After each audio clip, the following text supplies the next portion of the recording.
3 joueurs, 2 places, qui pour garder la première position, qui pour être titulaire, qui doit être vendu, qui on doit garder, quelles sont les meilleures chances pour nous de réussir ce mercato en sachant que ça va être compliqué de toute façon de vendre un des 3. Ah ben vous savez quoi, on va en discuter tout de suite. En attendant, abonnez-vous, likez, partagez, j'espère que vous allez bien et c'est tout de suite.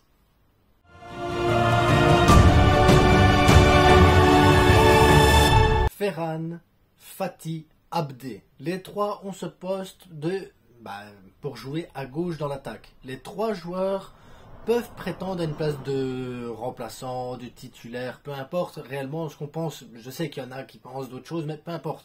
Imaginons que les 3 sont titulaires. Imaginons que les 3 ont le potentiel pour être à gauche. Les 3 ont le potentiel pour avoir cette place là au Barça. Lequel on doit choisir de vendre, lequel on doit choisir de garder, lesquels on doit, pour différentes raisons, garder parce qu'on n'a pas le choix. Eh bien, on va faire un peu les caractéristiques techniques de chaque joueur. Donc, Ferran Torres, 23 ans, valeur 30 millions, contrat jusqu'en 2027. Le point fort de Ferran Torres, c'est le positionnement, sa vista, sa polyvalence, parce qu'on sait qu'il peut jouer à gauche, comme il peut jouer à droite, comme il peut jouer dans l'axe. Maintenant, ses gros points faibles, c'est le mental, sa finition, la vitesse. Il n'y a pas tant de vitesse que ça non plus dans l'exécution des mouvements. Donc voilà, Ferran Torres est un joueur qui peut apporter énormément, parce que ses points faibles, le mental, ça se travaille. La vitesse, là, ça se travaille aussi. La finition, ça se travaille aussi. On pourrait se dire, mais Ferran, au final, il lui manque pas grand-chose. Un peu de travail et tout ça, ça peut le faire. Maintenant, on sait que Ferran Torres, si on doit le vendre, c'est minimum 40 millions. Donc, 40 millions, qui va mettre 40 millions sur un joueur qui en vaut 30 et qui a un mental faible? Là, actuellement, pas grand monde, les gars. Pas grand monde. Et c'est ça un peu l'inconvénient. Maintenant, on a aussi un autre joueur, Ansu Fati. Donc, Fati, il a 20 ans. Sa valeur actuelle, c'est 35 millions. Contrat qui va jusqu'en 2027 également. Son point fort, c'est sa vista, sa finition, la technique. Parce que l'air de rien, il a une bonne vista, il sait voir où trouver les bonnes balles. La finition, il a une belle finition, même s'il y a eu 2-3 ratés la saison passée. Mais souvenez-vous, avant sa blessure et tout ça, la finition, à chaque fois qu'il rentrait en jeu, il marquait. Je suis sûr qu'il ne l'a pas perdu. Il ne peut pas l'avoir perdu. Donc ça veut dire que là, il y a un déblocage mental à faire aussi de son côté. Mais après, le côté négatif, c'est qu'il est fragile. Et justement, ce côté mental qui l'empêche de récupérer cette finition qu'il avait avant. Donc voilà, Fati a aussi des points faibles qui se travaillent, mais un point faible qui est complètement dangereux pour nous. Ça veut dire, imaginons ici, il s'est entraîné, il s'est préparé, il a fait un entraînement physique, une préparation physique adaptée à lui pour justement éviter ce genre de truc. Et il peut se blesser quand même à tout moment. Depuis qu'il a refusé son opération, Fati peut se blesser à tout moment. Et c'est là la grosse inquiétude, contrairement à Ferran Torres qui lui, ça va, niveau physique, il tient bien le coup. Ansu Fati de son côté, même s'il est plus talentueux, est plus fragile. L'autre joueur qu'on a encore aussi dans l'équation, c'est Abdé. Abdé, 21 ans, revient d'un prêt d'Osasuna, a fait une super campagne de Coupe d'Afrique. Donc voilà, Abdé maintenant, c'est une valeur, c'est 15 millions. Contrat qui va jusqu'en 2026. Son point fort, c'est la technique, la vitesse, la percussion. Ses points faibles, son expérience au très haut niveau.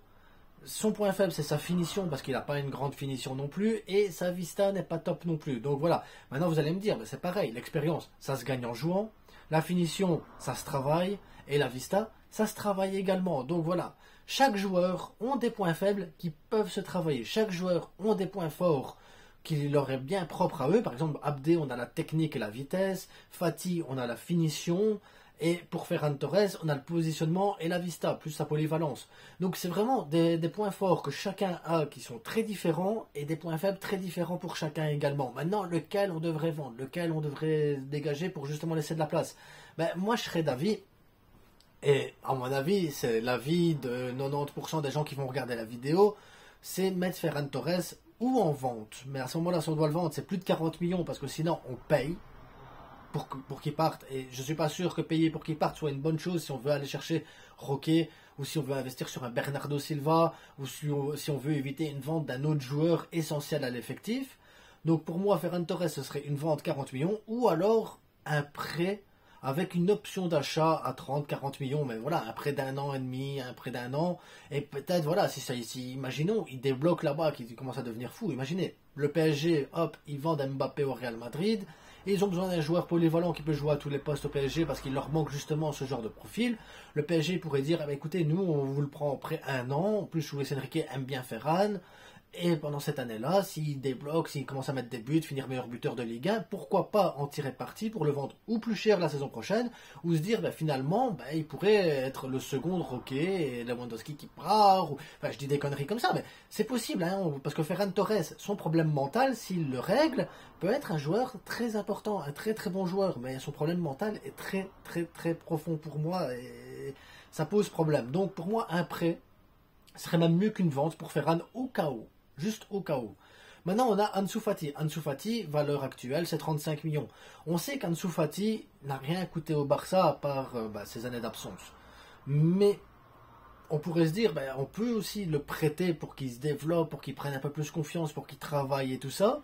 Ou on peut le vendre, parce que si on le vend, pour moi, si on devait vendre Ansu Fati à la place de Ferran, parce qu'imaginons Ferran, il n'y a pas de porte de sortie, Ansu Fati, ça serait minimum 100 millions. Imaginez par exemple Mbappé part au Real Madrid, et on ne sait pas, le PSG ne sait pas vers qui se tourner réellement. Ansu Fati 100 millions, pourquoi pas? Il faut regarder tout le processus en fait derrière. Mais Ansu Fati 100 millions, moi s'il part, j'aurais pas de souci pour 100 millions Ansu Fati. Maintenant on a Abdé. Imaginons Ferran, il part pas, Fati il part pas, parce que voilà, Fati veut prouver, Ferran veut prouver. Les deux, ils ont décidé de rester bloqués. Et c'est leur droit, ils ont un contrat jusqu'en 2027, c'est leur droit. On leur a fait ce contrat-là, ils sont contents, ils sont parfaits. Abdé, je suis contre une vente d'Abdé. Mais totalement contre la vente d'Abdé. Pour moi, l'idéal, ça serait alors de le reprêter une saison à un autre club espagnol, style le Betis, Osasuna, la Sociedad, de manière à ce qu'il puisse jouer dans un football offensif, un football de position, un football qui est... Même Las Palmas, au final, ils ont un entraîneur qui a la même philosophie que celle du Barça, ça pourrait être pas mal du tout pour lui se développer, prendre de l'expérience, encore grappiller des minutes et être sûr de grappiller des minutes et de jouer, parce que c'est hyper important pour lui, c'est d'avoir des minutes de jeu et de jouer. En attendant le dénouement de la saison prochaine, où on va voir qui va partir, qui va rester, comment ça va se passer. La saison prochaine est un nouveau mercato, une nouvelle façon de redémarrer les choses. Mais Abdé, on ne doit pas le perdre de vue, parce que pour moi, sa vitesse, sa technique, sa percussion apportent plus que ce que Ferran ou Fati peuvent apporter, parce qu'au final Ferran et Fati ça reste des profils assez similaires et Abdé peut justement apporter quelque chose de différent à Ferran et à Fati. Maintenant, dites-moi ce que vous en pensez. Moi de toute façon, je vais vous provoquer en faisant ça. Et ouais, parce que ça, c'est plus dangereux que d'aller défoncer la gueule des gens. Ouais, petite notion au Real Madrid un petit peu quand même en fin de vidéo, ça fait du bien. Ça fait du bien de se dire, Valverde c'est un truand, mais on peut pas le punir, bref. Dites-moi ce que vous en pensez réellement, Ferran, Fati, Abdé. Moi je sais que vous allez dire, ouais, Ferran, il faut qu'il dégage, il faut qu'il dégage. Prenez en compte que c'est 40 millions minimum pour Ferran. Si vous voulez maintenant absolument avoir Abdé dans l'équipe, la solution la plus envisageable, ça serait Fati. Ou alors, il y a une quatrième option que j'ai pas envisagée ici, parce que j'ai décidé de me concentrer sur ce qui se passe à gauche. Mais on peut très bien aller vendre Rafinha également et mettre Ferran à droite en doublure de Dembélé, et à ce moment-là ce serait Rafinha qui partirait, Rafinha 80 millions. Ça c'est la quatrième option que je vais pas envisager cette fois-ci ici, parce qu'on va vraiment se concentrer sur les joueurs qui jouent à gauche. Mais voilà, sachez qu'il y a d'autres options, d'autres possibilités également, qu'il y a moyen de voir plus loin, mais la vidéo elle va durer 45 minutes, vous allez finir par m'insulter, et non les gars, non. Donc, abonnez-vous, likez, partagez, dites-moi ce que vous en pensez. Voilà, si Ferran y part, vous allez me dire, oui, Ferran priorité, ok, c'est Ferran.